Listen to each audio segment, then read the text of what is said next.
Hey, I'm Jake from My DIY Wardrobes, and today we're going to install a custom sliding built-in wardrobe. Firstly, we're going to build the drawer unit. The first step is screwing these fixed shelves into the drawer unit uprights, starting with the first one and then the second face.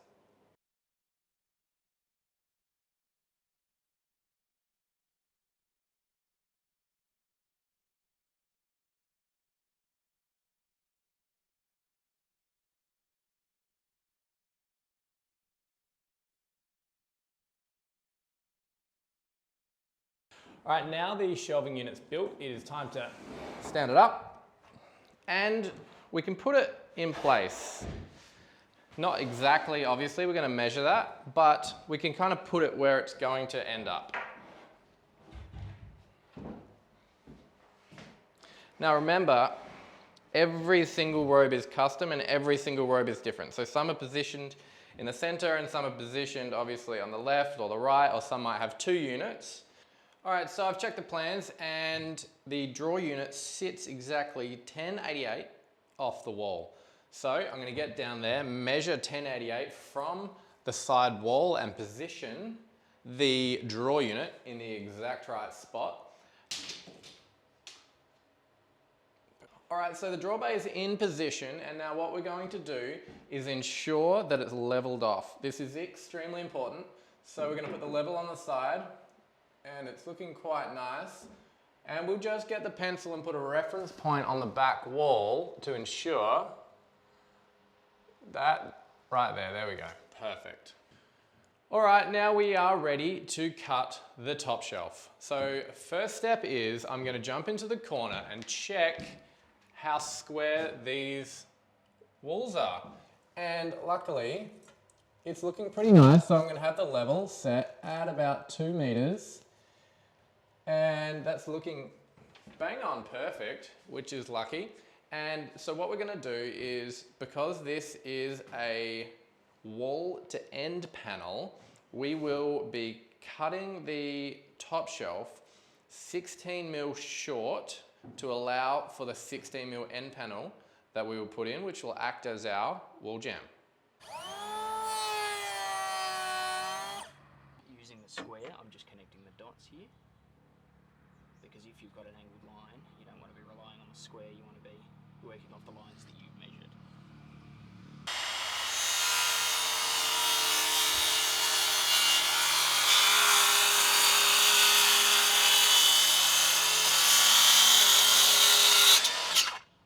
We have now cut the top shelf. But why did we have to cut the top shelf in the first place when you've purchased a custom made to order robe? Now, some things have been supplied oversized, and this is to account for, for instance, your walls. Your walls may be out of square and just not right. So we have allowed for this in elements like the top shelf, the end panels, the scribes, the pelmets. The doors, however, are obviously made perfectly to the space and measurements that you have and have provided to us. All right, we can now put up the top shelf, which is simply as easy as this.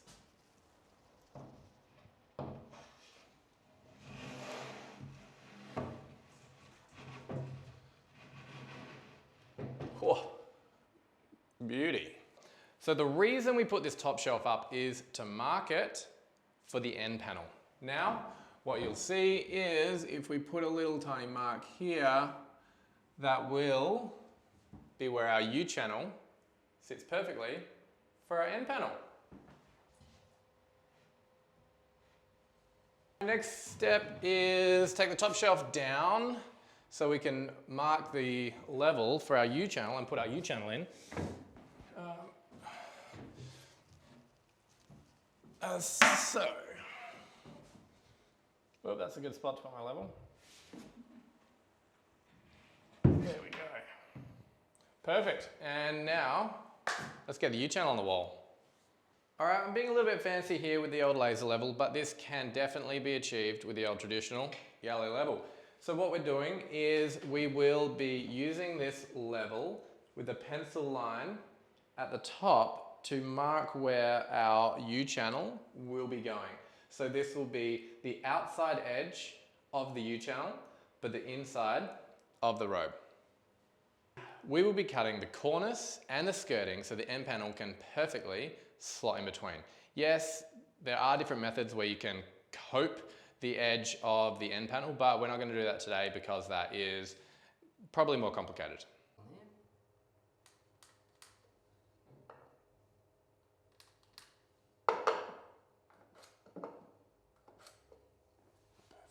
Perfect.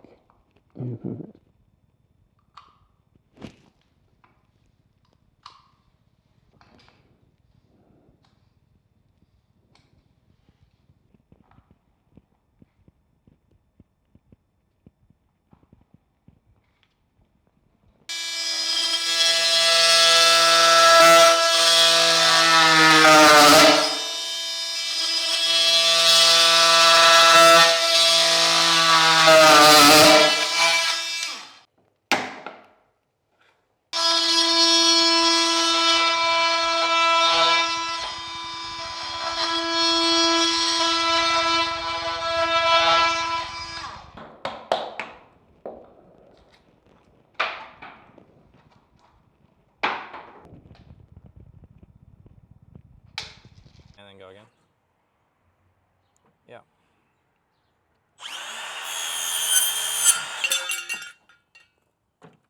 Yeah. 1 sec.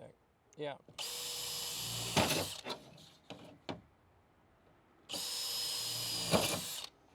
The next step is fixing the end channel. So yes, we have provided one more oversized item, which is the end channel. Why? Well, we don't know anything about your skirting boards, your cornice, what you're using. So it's essential for us to provide this item oversized. You're gonna cut it down so it fits perfectly, and then drill 5 or 6 holes in it. And we also are not gonna provide fixings to put this into the wall. Why? Here today we're going into brick. You might be going to gyprock, plasterboard. In the My DIY packs, you only receive the fixings to assemble the entire unit, like the carcass, down into the top shelf, the tracks.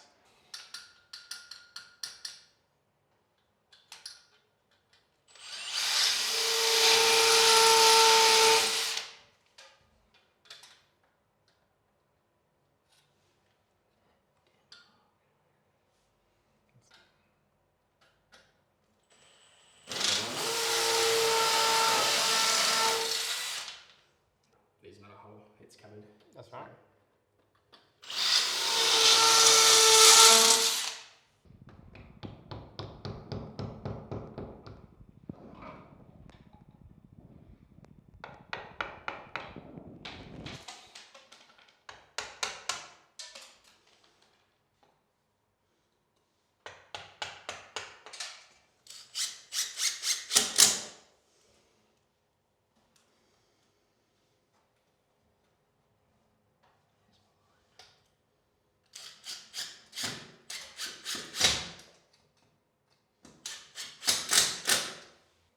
It's now time to measure the end panel.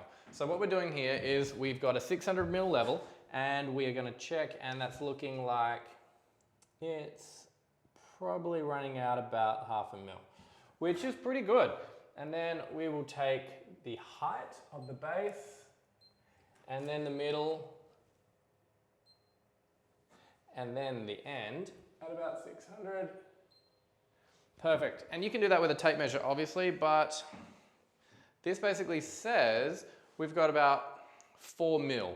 So we are going to run that end off about 4 mil so we can minimize all the gaps. And this is exactly why this piece has been supplied oversized, so you can get it perfect to minimize your caulking and minimize the gaps.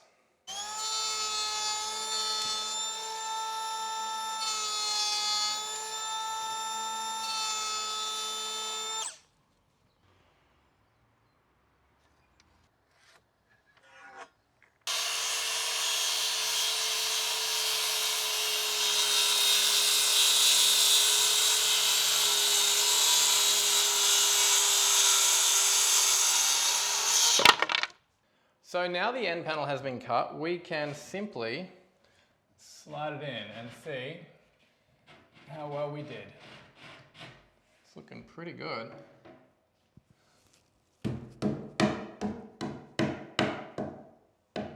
Perfect. It doesn't fucking go.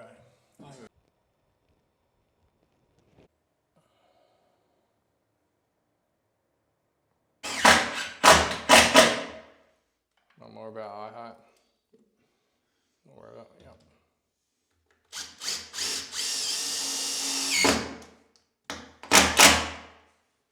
The next step we have is using our long level to mark where the cleats are going to go. This cleat will support the top shelf, one on this end panel and one on the wall. So we'll just grab the level, make sure it's level, perfect, and then we'll use that to make a mark. Just like that. So what I've done here is I've pre-countersunk the cleat, and hot tip, make sure you use the 25mm screws because you don't want to come out the other side of your return end.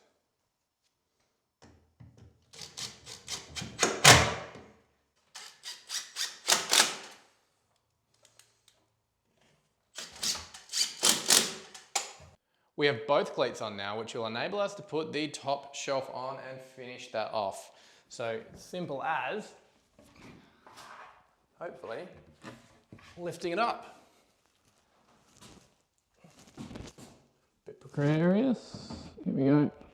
Bit higher. Oh, looking good.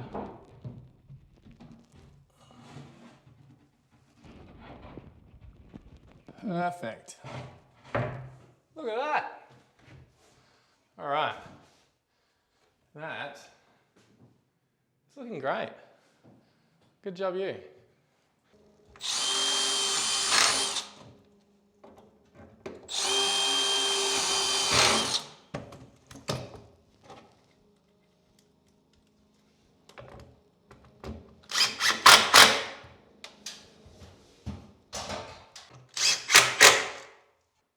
The next step is to put these adjustable shelves in.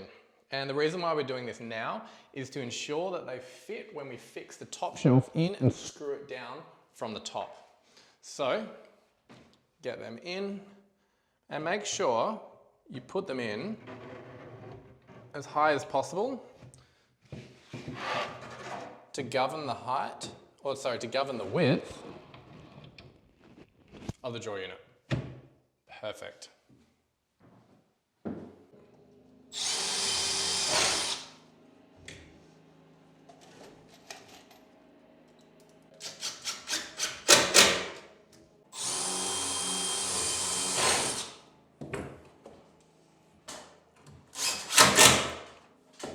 We've now finished off the top shelf with the addition of putting in back cleats. Now these are only provided if the span here is greater than 1 meter, and we put them in just there.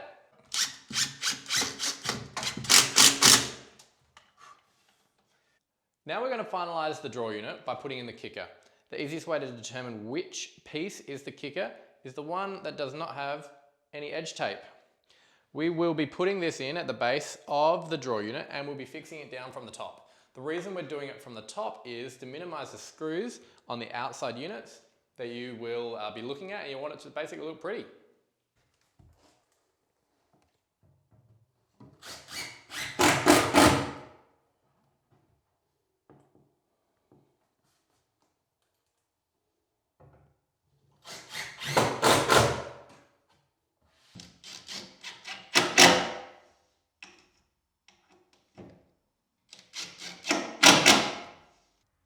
We're doing the fixed shelf now. We have put in cleats, one into the wall and one into the drawer unit. Now, the fixed shelf has been supplied oversized. So what we are going to do is put the square in the corner and work out if it's a square corner, and it's not. It looks like it's out 2 mils, so we'll plane a little bit off the edges. And then we will take our measurements and cut accordingly, so we've got a nice snug fit. We've now cut our fixed shelf to length, and plane the edge off so it should fit perfectly. So put it end into the brick and then let it slide down the melamine and, oh, perfect. That looks good. Remember to keep the stickers at the top because the stickers is the pretty face.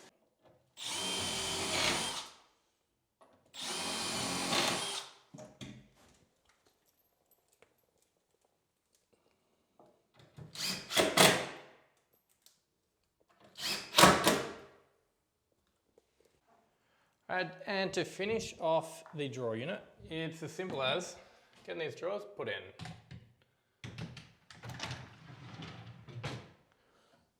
And gosh, this black hardware is a very good choice. Comes up looking a treat.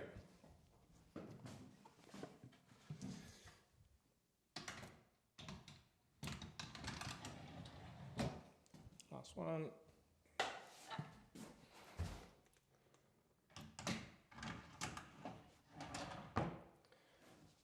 And there we have it. That is the finished drawer unit.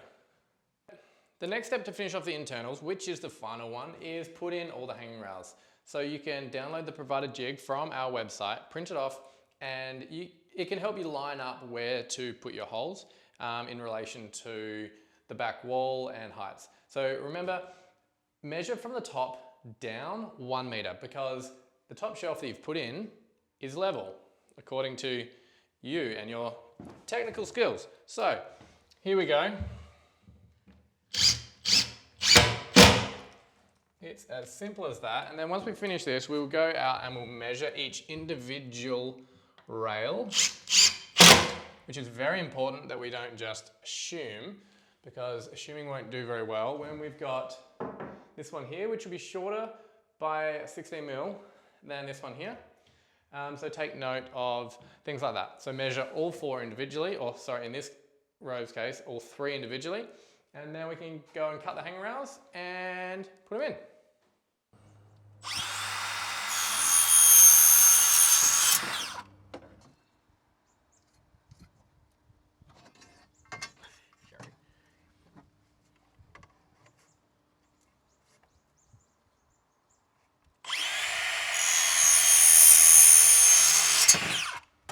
All right, now to finish off these hanging rails, put them in gradually.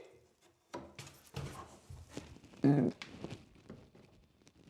nice and tight. Make sure you don't chip the powder coating. Perfect.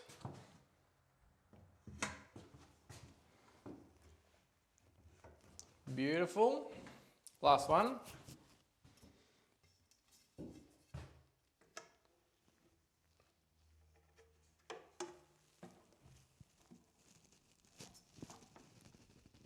There we go. Good cut on this one. There we go. Perfect. And fits like a gem now. The final step for the internals is sticker caps.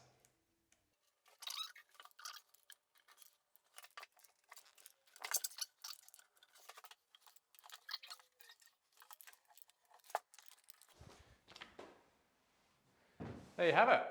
And we'll do all the caulking at the end. It's now time to install the wall jamb. We're only installing 1 wall jamb on this robe against the wall because here the end panel does act as the wall jamb.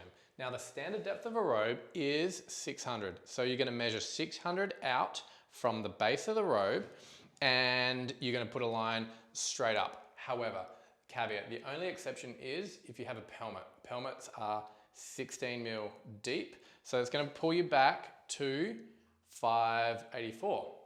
So let's get started and get this wall jamb up.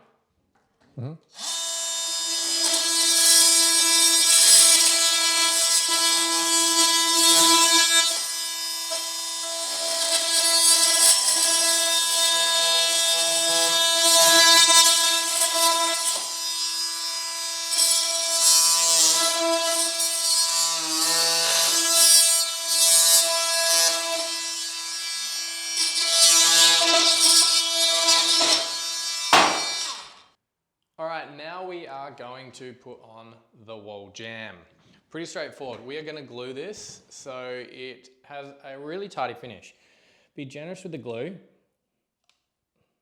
all the way up.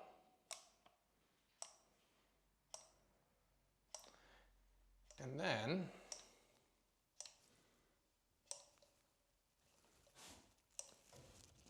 fix it and get the level. And this is extremely important for the jamb to be perfect, especially in a 3-door robe.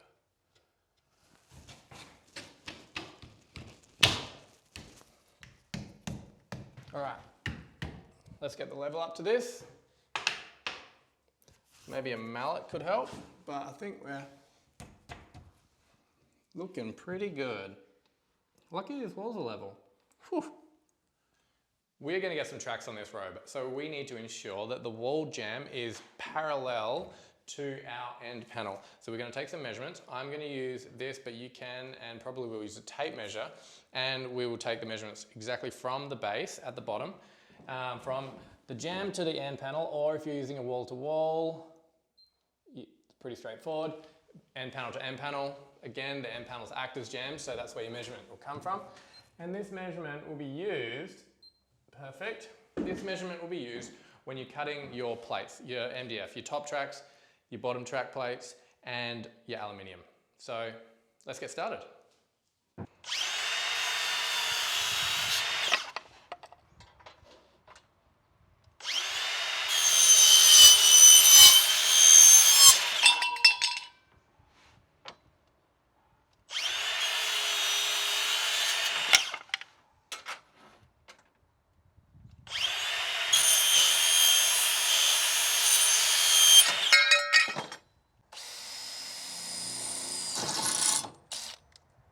One sec. Yep.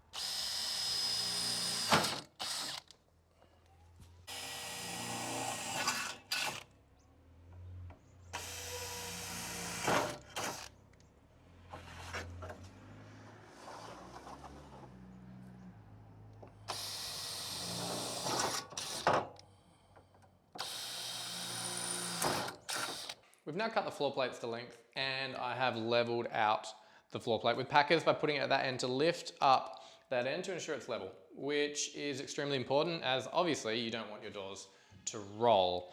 Now I've then gone and screwed through the packers straight into the timber floor in this case, and now I'll be able to put the aluminium tracks and screw that straight on top. Now we are putting a floor scribe on this robe due to the amount of packing we've had to do at that far end. After the floor plate has been fixed to the ground, it's as simple as putting the aluminium tracks that you've already cut to length on top and screwing it down in the holes that you have pre-drilled.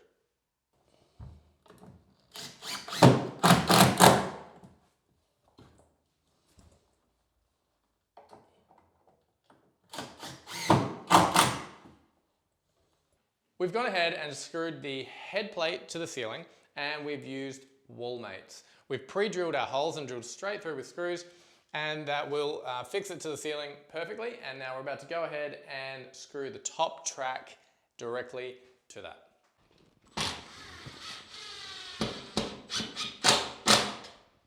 All right, one thing here to note is the top plate. If we didn't have a pelmet on this robe, we wouldn't have to use it. We would have fixed the aluminium tracks directly to the ceiling.